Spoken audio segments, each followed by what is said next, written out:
Ed Boon. I am the creative director at NetherRealm Studios. You appear feeble. I punch above my weight. Finishing Injustice 1, what did you feel that you wanted to really kind of build upon for Injustice 2? We wanted to build a number of things for Injustice 2. You know, obviously what people would kind of hope and expect us to do with just the roster.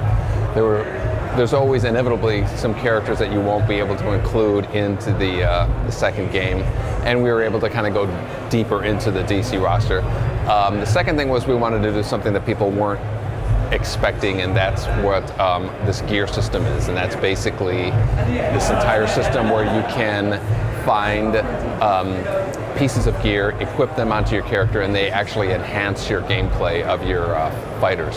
So you're really kind of building your own version of Superman, Batman, as the gameplay advantages as well as the look of the characters. And so that's the combination of those is kind of crafting your own version of those characters. The story kind of elements of NetherRealm games get a lot of praise. Obviously, Mortal Kombat X's and Injustices, they were quite, pretty good stories, especially for fight games where stories don't tend to take precedent.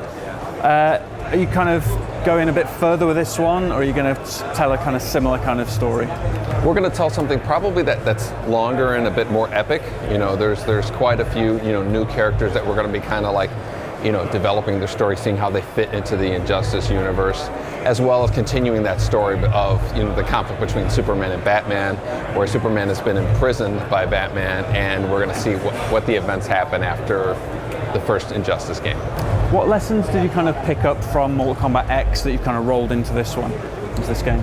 I think with every game we kind of pick up what we had learned. There's kind of balancing issues. We're going to be using this new online netcode that actually makes a much better experience playing the game online. We're going to apply that to Injustice as well.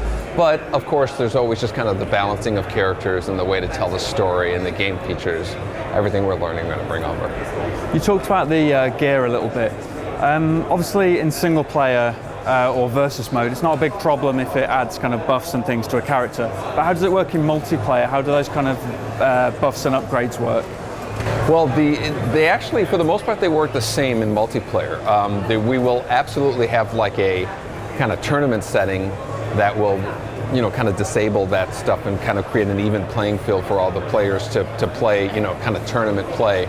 But the main thing we really want players to do is just kind of level up their characters and have that experience where you're kind of racing to create the best version of Batman that you can think of, the best version of Superman, and that constant interchanging of gear pieces and leveling up of your characters is a big part of the fun of the game.